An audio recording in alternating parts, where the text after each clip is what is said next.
नमस्कार।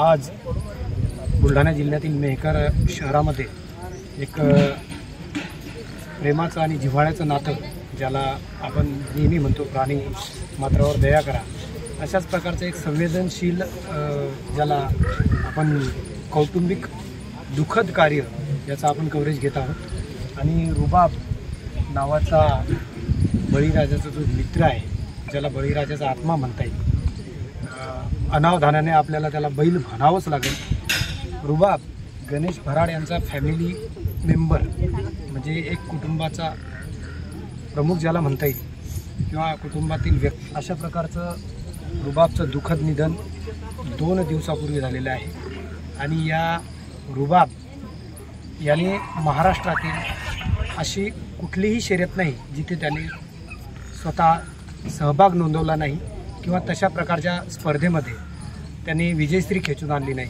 आपल्या मेहकरचंच नव्हे तर बुलढाणा जिल्ह्याचा अभिमान ज्याला म्हणता येईल रुबाब, तो आज म्हणजे काळाच्या पडद्याआड आणि भराड कुटुंबियाच्या वतीने एका मनुष्याला ज्या पद्धतीने आपण ट्रीट करतो किंवा त्याचा अंत्यविधी सावडणा रक्षा विसर्जनाचा कार्यक्रम संपन्न करतो, त्याच पद्धतीने हा उपक्रम त्यांनी साध्य केलेला आहे। आणि अशा प्रकारच्या रुबाबला अखेरचा निरोप दिलेला आहे।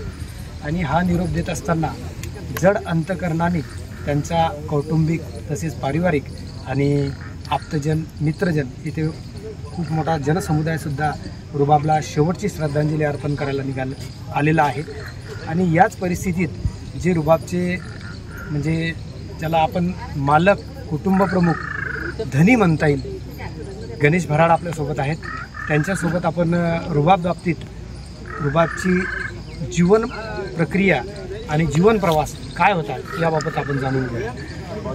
गणेश भाऊ, आज मोठ्या जड अंतकरणाने तुम्ही रुबाबला शेवटचा निरोप देता, तर मूळ संकल्पना रुबाब म्हणजे बैलगाडा शर्यत, या शर्यती विसर्जनाच्या कार्यक्रमानिमित्त आमची फॅमिली व सर्व मित्रपरिवार, रुबाबवर प्रेम करणारे सर्व इथं उपस्थित झाले।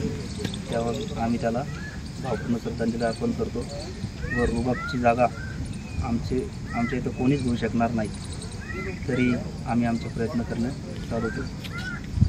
ज्यांनी माणुसकीचं जे चित्र आहे ते समाजाला दर्शवून दिलेलं आहे की बळीराजा जिथे आधुनिक शेती करत असताना बैलांचा विसर पडत आहोत आणि अशा परिस्थितीत त्या मुक्या प्राण्याला कसा जीव लावायचा आणि त्याच्याप्रती संवेदना कशा जपायच्या हे भराड परिवाराने आज दाखवून दिलेलं आहे। माणुसकीचं नातं जोपासत असताना जर आपल्या परिवारातील कोणी हरवलं किंवा काळाच्या पडद्याआड पडलं तर त्याला श्रद्धांजली किंवा त्याला अखेरचा निरोप देताना ज्या सांत्वना, ज्या भावना जोपासाव्या, जपाव्या लागतात, त्याच भावना आज त्यांच्या चेहऱ्यावर आणि एक शोकाकुल परिस्थितीमध्ये आपल्याला दिसल्या। हुज मास्टर लाईव्ह बुलढाणा।